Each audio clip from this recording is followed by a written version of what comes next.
오늘 본문은 마태복음 첫 시작을 족보로 시작하죠. 족보에는 오늘 총 46명이 나옵니다. 46명. 이 46명을 이렇게 묵상을 하면 하나님의 구원 사역이 얼마나 크고 대단한가를 알 수가 있습니다. 왜 그렇습니까? 여기에 나오는 사람들이 위대한 사람들이라서 그런 것이 아니라 반대로 오히려 위대하지 않기 때문에 그래요. 위대하지 않은 사람들이 쭉 나옵니다. 이 사람들을 보면요, 이 평판이 좋은 사람도 있지만 평판이 좋지 못한 사람도 있어요. 유명한 사람도 있지만 아주 무명인 사람도 있습니다. 오히려 이 의인도 있지만 악인도 있어요. 이런 사람이 성경에, 그것도 예수 그리스도의 족보 안에 있을 수 있는가 하는 이런 사람도 우리가 볼 수가 있다라고 하는 것입니다. 이것은 무엇을 말씀하시는 것입니까? 하나님의 구원은요, 인간의 실패나 인간의 죄나 인간의 자질에 의해서 제한받지 않는다라고 하는 것입니다. 그런 의미에서 오늘 여기 나오는 46명이 다 내 이름이에요. 나는 하나님 앞에 어떤 사람입니까? 유명한 사람도 아니죠. 나를 보고 예수 믿겠다고 하는 아주 도덕적으로 의인도 아닙니다. 나는 하나님 앞에 뭐 엄청난 일을 한 사람도 아니에요. 그런데 오늘 하나님께서 나를 택하셔서 나를 불러주신 거예요. 예수 그리스도 아브라함의 족보, 믿음의 족보에 하나님이 일방적으로 나를 편입시켜 주셨다라고 하는 것입니다. 이것이 하나님의 구원의 은혜고 신묘막측한 은혜다라고 하는 것입니다. 그러므로 하나님께서 약속하신 것은요, 반드시 이루어져요. 나의 실패나 나의 상황과 상관없이 하나님께서 말씀하시고 약속하신 것은 반드시 이루어지는 것입니다. 우리 이사야를 통해서도 오후 시간에 보았고, 선지서들을 쭉 보면서 하나님이 하셨던 약속이 무엇입니까? 내가 반드시 너와 함께 하리라. 내가 반드시 너희를 구원해낼 것이다. 너희들은 무너지고 깨지고 실패했다 하더라도 나는 반드시 너희들을 살려내고 다시 나와 교제하는 존재로 만들 것이다. 약속하지 않으셨습니까? 이 약속이 오늘 족보를 통해서 이루어지는 것을 볼 수가 있는 것입니다. 그러므로 우리는 실패해도 하나님의 말씀은 실패하지 않아요. 우리의 계획은 실패하는 것처럼 보여도 하나님의 계획은 실패하지 않습니다. 오늘 아침 우리가 이것을 믿어야 돼요. 오늘 족보에 쭉 보면 다윗 같은 사람을 보면 이제 하나님 나라가 이루어지겠구나 싶죠. 그런데 다윗도 어떻습니까? 참 재밌는 것이 6절 보십시오. 이새는 다윗 왕을 낳으니라 해놓고 다윗은 우리아의 아내에게서 솔로몬을 낳고 이렇게 되어 있죠. 참 이게 제가 묵상을 하면서 묘한 거예요. 바세바라고 하지 않았어요. 바세바라고 하지 않고 우리아의 아내라고 이야기를 하는 것입니다. 왜 그럴까요? 다윗의 가장 치욕적인 부분을 드러내는 거예요. 다윗의 가장 건드리기 힘든 부분을 드러내는 거예요. 이것은 무엇을 이야기합니까? 다윗 같은 사람을 하나님께서 사용하셔서 그 족보에 올리셨다는 거예요. 다윗이 대단해서 여기 들어간 것이 아니라 약하고 깨지고 상했지만 하나님께서 회복시켜서 하나님이 사용하셨다라고 하는 것입니다. 그리고 바벨론 포로, 우리 6절부터 11절까지는 바벨론 포로기거든요. 바벨론 포로기를 딱 보면 하나님의 약속은 완전히 깨진 것처럼 보여요. 이제는 뭐 재활용도 되지 않을 정도로 완전히 무너지고 떠난 것처럼 보입니다. 그러나 무엇입니까? 그럼에도 불구하고 하나님은 이 바벨론 포로 시기까지도 구원의 역사에 넣어 두신 것이다 라고 하는 것입니다. 그리고 오늘 이 족보에 보면 우리가 잘 아는 것처럼 이방 여인도 있죠.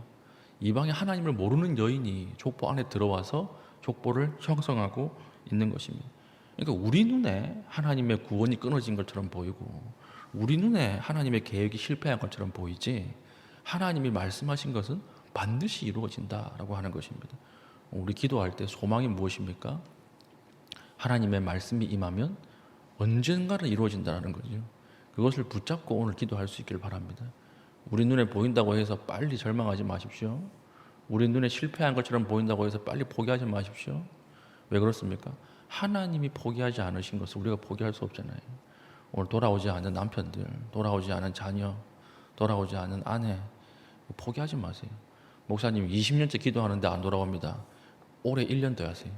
그러면 올해 돌아올 수 있습니다. 마지막에는 하나님께서 구원해 내신다라고 하는 것이죠. 오늘 하나님의 약속의 말씀을 붙잡고 기도할 수 있는 믿음의 신실한 주의 백성 되기를 축복합니다. 두 번째는 하나님께서 오늘 예수 그리스도의 족보를 통해서 말씀하시는 것이 무엇입니까? 아무리 깨진 삶도 예수 그리스도 안에 있으면 회복된다라고 하는 것이죠. 그렇죠. 창세기 5장은 인간의 죽음의 역사예요. 죽고가 계속 반복되죠. 이 인간의 역사입니다. 인간의 역사는 항상 죽는 역사예요. 근데 오늘 예수 그리스도의 역사, 하나님의 역사는 무엇으로 시작합니까? 낳고. 그러니까 죽음의 역사와 그 안에 들어오신 하나님의 생명의 역사, 이 두 가지를 보여주는 것입니다. 우리는 누구에게 있어야 합니까? 예수 그리스도 안에 있을 때 우리는 생명이 일어나고, 예수 그리스도 안에 있을 때 깨진 사람도 회복할 수 있다라고 하는 것입니다. 그 레밍이라고 하는 쥐가 있죠. 레밍. 이 레밍이라고 하는 쥐가 우리나라에는 없는데 어떤 특성을 가지고 있냐면, 쥐가 몰려다니다가 한 마리가 절벽에서 뛰어내리잖아요. 그럼 다 뛰어내려요.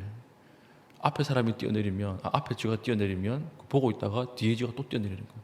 그래서 몰살을 한다 그래요. 한 마리가 잘못 선택을 하면. 이걸 이제 경제학 용어로서 레밍 효과라고 얘기해요. 레밍 효과. 한 사람이 부동산 사면 다른 사람 다 따라 사는 거예요. 다 같이 어려워지는 거예요. 이 레밍 효과라고 하는데, 사람을 따라가면 이렇습니다. 사람 안에 거하면, 사람을 보고 사람을 따라가면 항상 이렇게 사는 거예요. 우리 누구를 바라보고 누구를 따라가야 돼요? 예수 그리스도를 따라가야 돼요. 예수 그리스도 안에 생명이 있어요. 예수 그리스도 안에 소망이 있어요. 우리의 족보, 죽을 수밖에 없는 족보가 삶의 생명의 족보인 예수 그리스도와 합쳐질 때 의미가 있고, 깨진 것이 회복된다라고 하는 것입니다. 우리 가운데 끼어 들어와 있는 것은 무엇입니까? 우리 가운데 예수 그리스도가 들어와 있습니까? 아니면 예수 그리스도 외에 다른 것들이 들어와 있습니까? 그러면 우리는 다른 결과를 가지게 된다라고 하는 것입니다. 오늘 우리의 삶이 주님을 주님으로 인정하시는 삶이 될 수 있기를 바랍니다. 예수 그리스도와 결탁된 삶을 살아갈 수 있기를 축복합니다.